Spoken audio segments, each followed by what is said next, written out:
Chapter 7. The Schoolmaster's Bride. "Who was the first bride who came to this house, Captain Jim?" Anne asked as they sat around the fireplace after supper. "Was she part of the story I've heard was connected with this house?" asked Gilbert. "Somebody told me you could tell it, Captain Jim." "Well, yes, I know it. I reckon I'm the only person living in Four Winds now that can remember the schoolmaster's bride as she was when she come to the island. She's been dead this 30 year, but she was one of them women you never forget." "Tell us a story," pleaded Anne. "I want to find out all about the women who have lived in this house before me." "Well, there's just been 3. Elizabeth Russell and Mrs. Ned Russell and the schoolmaster's bride. Elizabeth Russell was a nice, clever little critter, and Mrs. Ned was a nice woman too, but they weren't ever like the schoolmaster's bride. The schoolmaster's name was John Selwyn. He came out from the old country to teach school at the Glen when I was about a boy of 16. He wasn't much like the usual run of derelicts who used to come out to PEI to teach school in them days. Most of them were clever, drunken critters who taught the children the 3 R's when they were sober and lambasted them when they wasn't. But John Selwyn was a fine, handsome young fellow. He boarded at my father's, and he and me were cronies, though he was 10 years older than me. We read and walked and talked a heap together. He knew about all the poetry that was ever written, I reckon, and he used to quote it to me along the shore in the evenings. Dad thought it was an awful waste of time, but he sort of endured it, hoping it'd put me off the notion of going to sea. Well, nothing could do that. Nothing could do that. Mother come of a race of sea-going folk, and it was born in me, but I loved to hear John read and recite. It's almost 60 years ago, but I could repeat yards of poetry I learned from him. Nearly 60 years. Captain Jim was silent for a space, gazing into the glowing fire in quest of the bygones. Then, with a sigh, he resumed his story. "I remember one spring evening I met him on the sandhills. He looked sort of uplifted, just like you did, Dr. Blythe, when you brought Mistress Blythe in tonight. I thought of him the minute I seen you, and he told me he had a sweetheart back home and that she was coming out to him. I wasn't more'n half pleased, ordinary young lump of selfishness that I was. I thought he wouldn't be as much of my friend after she came, but I had enough decency to not let him see it. He told me all about her. Her name was Persis Lee, and she would have come out with him if it hadn't been for her old uncle. He was sick, and he looked after her when her parents died, and she wouldn't leave him. And now he was dead, and she was coming out to marry John Selwyn. 'Twasn't no easy journey for a woman in them days. There weren't no steamers, you must recollect. 'When do you expect her?' says I. 'She sails on the Royal William, the 20th of June,' says he, 'and so she should be here by mid-July. I must set Carpenter Johnson to building me a house for her. Her letter come today. I knew before I opened it that it was good news for me.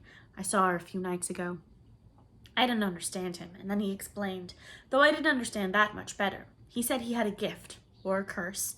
Them was his words. Mistress Blythe, a gift or a curse. He didn't know which was. He said a great-great-grandmother of his had it, and they burned her for a witch on account of it. He said queer spells, trances, I think was the name he gave him, come over him now and again. Are there such things, Doctor?" "There are people who are certainly subject to trances," answered Gilbert. "The matter is more in the line of physical research than medical. What were the trances of this John Selwyn like?" "Like dreams," said the old doctor skeptically. "He said he could see things in them," said Captain Jim slowly. "Mind you, I'm telling you just what he said. Things that were happening, things that were going to happen. He said they were sometimes a comfort to him and sometimes a horror. 4 nights before this, he'd been in one, went into it while he was sitting looking at the fire, and he saw an old room he knew well in England, and Persis Lee in it, holding out her hands to him and looking glad and happy, so he knew he was going to hear good news of her." A dream, scoffed the old doctor. Likely, conceded Captain Jim. "That's what I said to him at the time. It was a vast more comfortable to think so. I didn't like the idea of him seeing things like that. It was real uncanny." "No," says he, "I didn't dream it, but we won't talk of this again. You won't be so much my friend if you think much about it." I told him nothing could make me any less his friend, but he just shook his head and says he, "Lad, I know. I've lost friends before because of this. I don't blame them. There are times when I feel hardly friendly to myself because of it. Such a power has a bit of divinity in it, whether of a good or an evil divinity who shall say, and we mortals all shrink from too close contact with God or devil." Them was his words. I remember them as if 'twas yesterday, though I didn't know just what he meant. What do you suppose he did mean, Doctor? "I doubt if he knew what he meant himself," said Dr. Dave testily. "I think I understand, whispered Anne. She was listening in her old attitude of clasped lips and shining eyes. Captain Jim treated himself to an admiring smile before he went on with his story. Well, pretty soon all the Glen and Four Winds people knew the schoolmaster's bride was coming, and they were all glad because they thought so much of him, and everybody took an interest in his new house, this house. He picked this site for it because you could see the harbor and hear the sea from it. He made the garden out there for his bride, but he didn't plant the Lombardis. Mrs. Ned Russell planted them. But there's a double row of rose bushes in the garden that the little girls who went to the Glen school set out there for the schoolmaster's bride. He said they were pink for her cheeks and white for her brow and red for her lips. He'd quoted poetry so much that he sort of got into the habit of talking it too, I reckon. Almost everybody sent him some little present to help out the furnishing of the house. When the Russells came into it, they were well-to-do and furnished it real handsome, as you can see, but the first furniture that went into it was plain enough. This little house was rich in love, though. The women sent in quilts and tablecloths and towels, and one man made a chest for her, and another a table, and so on. Even blind old Aunt Margaret Boyd wove a little basket for her out of the sweet-scented sandhill grass. The schoolmaster's wife used it for years to keep her handkerchiefs in. Well, at last everything was ready, even to the logs in the big fireplace ready for lighting. 'Twasn't exactly this fireplace, though. 'Twas in the same place. Miss Elizabeth had this put in when she made the house over 15 years ago. It was a big old-fashioned fireplace where you could have roasted an ox. Many's the time I've sat here and spun yarns, same's I'm doing tonight. Again there was silence, while Captain Jim kept a passing tryst with visitants Anne and Gilbert could not see. The folks who had sat with him around that fireplace in the vanished years, with mirth and bridal joy shining in eyes long since closed forever under churchyard sod or heaving leagues of sea. Here in olden nights children had tossed laughter lightly to and fro. Here on winter evenings friends had gathered. Dance and music and jest had been here. Here youths and maidens had dreamed. For Captain Jim the little house was tenanted with shapes entreating in remembrance. It was the 1st of July when the house was finished. The schoolmaster began to count the days then. We used to see him walking along the shore, and we'd say to each other, "She'll soon be with him now." She was expected in the middle of July, but she didn't come then. Nobody felt anxious. Vessels were often delayed for days and maybe weeks. The Royal William was a week overdue, and then 2, and then 3. And at last we began to be frightened, and it got worse and worse. Finally, I couldn't bear to look into John Selwyn's eyes. "Do you know, Mistress Blythe," Captain Jim lowered his voice, "I used to think that they looked just like what his old great-great-grandmothers must have been when they were burning her to death. He never said much, but he taught school like a man in a dream and then hurried to the shore. Many a night he walked there from dark to dawn. People said he was losing his mind. Everybody had given up hope. The Royal William was 8 weeks overdue. It was the middle of September, and the schoolmaster's bride hadn't come. Never would come, we thought. There was a big storm then that lasted 3 days, and on the evening after it died away, I went to the shore. I found the schoolmaster there, leaning with his arms folded against a big rock, gazing out to sea. I spoke to him, but he didn't answer. His eyes seemed to be looking at something I couldn't see. His face was set like a dead man's. "John, John," I called out just like that, just like a frightened child. "Wake up! Wake up!"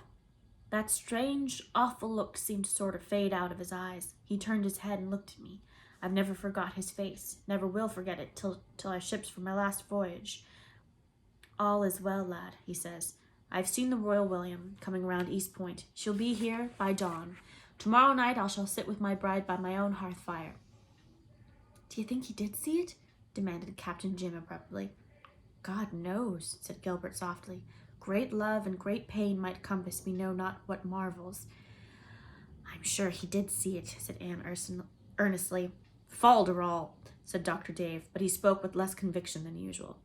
"Because you know," said Captain Jim solemnly, "the Royal William came into Four Winds Harbor at daylight the next morning. Every soul in the glen and along the shore was at the old wharf to meet her. The schoolmaster had been watching there all night. How we cheered as she sailed up the channel." Captain Jim's eyes were shining. They were looking at the Four Winds Harbor of 60 years agone, with the battered old ship sailing through the sunrise splendor. "And Persis Lee was on board?" asked Anne. "Yes, her and the captain's wife. They'd had an awful passage, storm after storm, and their provisions give out too, but there they were at last. When Persis Lee stepped onto the old wharf, John Selwyn took her in his arms, and folks stopped cheering and begun to cry. I cried myself, though 'twas years, mind you, before I'd admit it. Ain't it funny how ashamed boys are of tears? Was Persis Lee beautiful? Asked Anne. Well, I don't know what you'd call her beautiful exactly. I don't know, said Captain Jim slowly. Somehow you never got so far along as to wonder if she was handsome or not. It just didn't matter. There was something so sweet and winsome about her that you had to love her, that was all. But she was pleasant to look at. Big, clear, hazel eyes, and heaps of glossy brown hair and an English skin. John and her were married at our house that night at early candle lighting.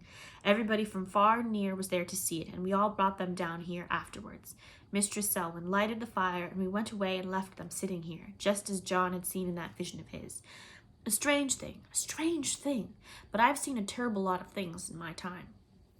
Captain Jim shook his head sagely. It's a dear story, said Anne, feeling that for once she had got enough romance to satisfy her. How long did they live here? 15 years. I ran off to sea soon after they were married, like the young scalawag I was, but every time I'd come back from a voyage I'd head for here, even before I went home, and tell Mr. Selwyn all about it. 15 happy years. They had sort of a talent for happiness, them two. Some folks are like that, if you've noticed. They couldn't be unhappy for long, no matter what happened. They quarreled once or twice, for they were both high-spirited, but Mistress Selwyn says to me once, says she, laughing in that pretty way of hers, I felt dreadful when John and I quarreled, but underneath it all, I was very happy because I had such a nice husband to quarrel with and make up with. Then they moved to Charlottetown, and Ned Russell bought this house and brought his bride here.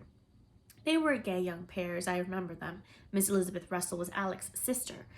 She came to live with them a year or so later, and she was a creature of mirth, too. The walls of this house must be sort of soaked with laughing and good times. You're the third bride I've seen come here, Mistress Blythe, and the handsomest. Captain Jim contrived to give his sunflower compliment the delicacy of a violet, and Anne wore it proudly. She was looking her best that night, with the bridal rose on her cheeks and the love light in her eyes. Even gruff old Dr. Dave gave her an approving glance, and told his wife as they drove home together that the red-headed wife of the boys was something of a beauty. I must be getting back to the light, announced Captain Jim. I've enjoyed this evening, something tremendous. You must come often to see us, said Anne. I wonder if you'd give that invitation if you knew how likely I'd be to accept it, Captain Jim remarked whimsically. Which is another way of saying you wonder if I mean it, smiled Anne. I do, cross my heart, as we used to say at school. Then I'll come. You're likely to be pestered with me at any hour, and I'll be proud to have you drop down and visit me now and then, too. Generally, I haven't anyone to talk to but the first mate, bless his sociable heart.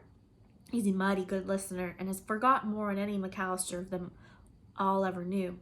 But he isn't much of a conversationalist. You're young and I'm old, but our souls are about the same age, I reckon. We both belong to the race that knows Joseph, as Cornelia Bryant would say.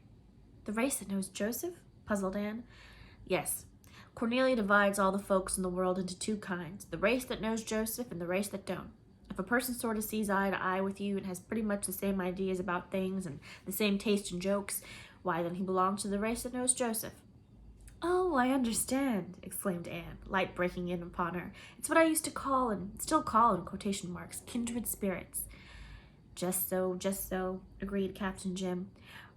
Wear it, whatever it is. When you come in tonight, Mistress Blythe, I says to myself, says I, yes, she's of the race that knows Joseph, and mighty glad I was, for it wasn't so we couldn't have had any real satisfaction in each other's company. The race that knows Joseph is the salt of the earth, I reckon. The moon had just risen when Anne and Gilbert went to the door with their guests. Four Winds Harbor was beginning to be a thing of dream and glamour and enchantment, a spellbound haven where no tempest might ever raven. The Lombardis down the lane, tall and somber as the priestly forms of some mystic band, were tipped with silver. Always liked Lombardis, said Captain Jim, waving a long arm at them. They're the trees of princesses. They're out of fashion now. Folks complain they die at the top and get ragged looking. So they do. If you don't risk your neck every spring climbing up a light ladder to trim them out. I always did it for Miss Elizabeth, so her Lombardis never got out of elbows. She was especially fond of them. She liked their dignity and standoffishness. They don't hobnob with every Tom, Dick, and Harry. If it's Maples for company, Mistress Blythe, it's Lombardis for society. What a beautiful night, said Mrs. Dr. Dave as she climbed into the doctor's buggy. Most nights are beautiful, said Captain Jim, but I low that moonlight over Four Winds makes me sort of wonder what's left for heaven. The moon's a great friend of mine, Mistress Blythe. I've loved her ever since I can remember.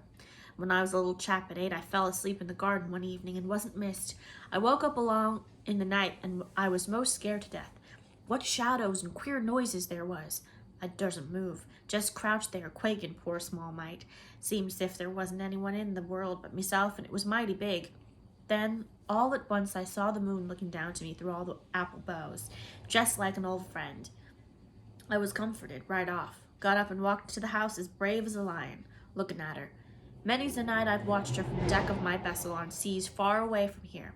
Why don't you folks tell me to take in the slack of my jaw and go home? The laughter of the Goodnights died away. Anne and Gilbert walked hand in hand around their garden. The brook that ran across the corner dimpled in the shadows of the birches. The poppies along its bank were like shallow cups of moonlight. Flowers that had been planted by the hands of the schoolmaster's bride flung their sweetness on the shadowy air like the beauty and blessing of sacred yesterdays. Anne paused in the gloom to gather a spray. I love to smell flowers in the dark, she said. You get hold of their soul then. Oh, Gilbert, this little house is all I've dreamed it, and I'm so glad that we are not the first who have kept bridal tryst here.